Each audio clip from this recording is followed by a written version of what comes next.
So we have one very last precept here of the Bodhisattva precepts. So this falls under the category of not repressing those who are disgusted with the Dharma and so forth. So not doing something about them to help them. And so it's precept number 46. And it says, not repressing wrongdoers by paranormal powers. Okay, repressing may not be the best word. It might be subduing. Yeah. Okay, so the misdeed concerns those who have paranormal powers or unusual faculties, such as the ability to do miracles. So this is one Bodhisattva precept I don't break. If we have the opportunity to display these powers, and it would serve to subdue people by frightening them or by instilling faith and aspiration in them, and thereby reduce their afflictions, not using them is a misdeed dissociated from afflictions. Okay, so generally, in the Pratimoksha, the precepts, you're not allowed to use your extraordinary powers, especially to show off or to get more offerings or to get honor or fame or something like that. So one is always encouraged to keep those kind of powers secret. Yeah. But here it's saying that if somebody is misbehaving and you have the opportunity through using those powers to either frighten them so they don't misbehave or do something that instills faith within them and you don't do it, then you're transgressing the precept. Okay? I had one friend who would ask me repeatedly, well, surely there's some people who have clairvoyant powers now, and they're alive, and why don't they show us these powers? Because that would instill faith. And this person was saying, it would really make me believe if, I could see somebody do these kind of powers. And I said to that person, well, I'm not so sure if people would have faith and believe, and then therefore take the teachings more seriously, or if people would have faith and believe and then just worship. Because that's what people tend to do. If somebody has some special powers, then I'll just worship them. And if I worship them, then something good will happen to me. But most people don't take it as an example for how to improve themselves. They're content to just worship. And that's something that the Buddha didn't want from his disciples, is to get stuck in doing the ugu gaga groupie kind of, you're wonderful thing. He didn't want people to get stuck in worship. He wanted people to really practice. Yeah, and so I think that was one of the main reasons why he forbid his disciples, many of whom at that time had these powers, to show those powers, because instead he wanted people to, keep precepts and practice meditation and be generous and so forth. Okay, so here it's, a little bit different situation than what's usual. To take an example, some people accept offerings from the faithful based on their status as monks or nuns, when in fact they do not have the vows of ordination. Now you might find that rather amazing, that somebody could be posing to be a monastic and accept offerings. They don't have the precepts, but they accept the offerings. This happens in Asia. Yeah, in Singapore, they have people who will come from Thailand who are not Buddhist monks, but they will wear robes, because you can go, in a monk shop in Thailand and get robes. They come to Singapore, they'll stand in the subway with their alms bowl, but begging for money, which is completely opposite from, what you're supposed to do.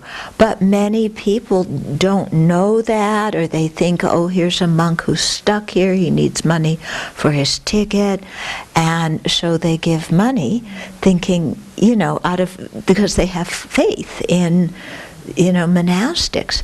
So this person creates like abominable karma by doing that. Yeah, and you have it in different situations. I remember when His Holiness was teaching in Central Park a few years ago, and the monastics got to sit up front. Somebody told me afterwards that they borrowed a friend's robes and wore them so that they can go sit in front.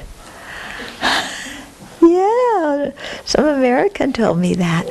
So people, they do this kind of thing and accept offerings or whatever, and it's, quite negative. Or somebody may have actually broken their precepts, and instead of disrobing, they continue to live as a monastic and collect offerings. One woman told me about a monk she knew who had broken his root precept of celibacy, but he continued to wear the robes. People continued to treat him as a monk and give him things and take care of him and respect him and so on. So it's absolutely horrible karma, when somebody does this. So here's a situation where somebody, let's say, is doing this kind of thing. So in such a situation, if we have exceptional powers, we must use them to show the wrongdoers the very serious consequences of this kind of deception and incite them to give up their very negative behavior. Okay, so I'm not sure what exactly you would do, but you can maybe appear as their teacher who scolds them, or give them some kind of vision of the hell realms so that they get frightened, or who knows what. I'll leave that to the people who have these powers. So this misdeed obviously concerns only those who possess such faculties. When the people who could potentially benefit from such a demonstration of these powers are extremely opinionated and hold false views, we may abstain without committing a fault. Okay? An exception is also made when they are non-Buddhists who despise the use of powers. Okay, so if it's somebody who's cynical, holds a lot of wrong views, and like that, then not taming them through not using your powers is not a break. And also, if they're not a Buddhist and they don't have any kind of respect for these powers, then So then you may wonder, well, one of the big Buddhist holy days is the full moon of the first month, and that's called the Day of Miracles, and that's because at the time of the Buddha there were some non-Buddhists, I think the matted hair ascetics, who had some kind of powers and kept challenging the Buddha to a show of these kinds of powers, and the Buddha kept refusing and refusing, and they kept pestering him to do it, and so finally he did, and of course his miracle powers were far superior to theirs, and that subdued their mind, and then they all became Buddha's disciples. Yeah, so in that kind of situation, I think he knew what he was doing, and he did it for that particular reason. It certainly wasn't to show off. So this concludes a brief explanation of the 18 major and 46 secondary precepts of the Bodhisattva ethical restraints. A more detailed presentation would have been possible, but perhaps this is sufficient for now. And then say, I sincerely hope that you will study the Bodhisattva precepts thoroughly, for regardless of whether you have taken them or not, the precepts provide excellent practical advice for living in harmony with others. And that's very true. And whereas in order to know the pratimoksha precepts and the tantric precepts, you have to take them first, the bodhisattvas are the one level of precepts that you don't have to take before you learn them. So it's fine to learn them, and they really can give you a lot of good guidelines in your life. So abide by them, and your personal happiness and that of those around you is assured. Okay. So, any more questions that pertain to the Bodhisattva precepts? So the important thing here is to remember that the Bodhisattva precepts are particularly designed to oppose the self-centered thought. That is what their goal is. And while the pratimoksha precepts, the precepts of individual liberation, can only be broken by body and speech, the Bodhisattva precepts can also, some of them, not all of them, can be broken simply by the way you think, without having to say or do something. So they're much more difficult to keep, much more subtle.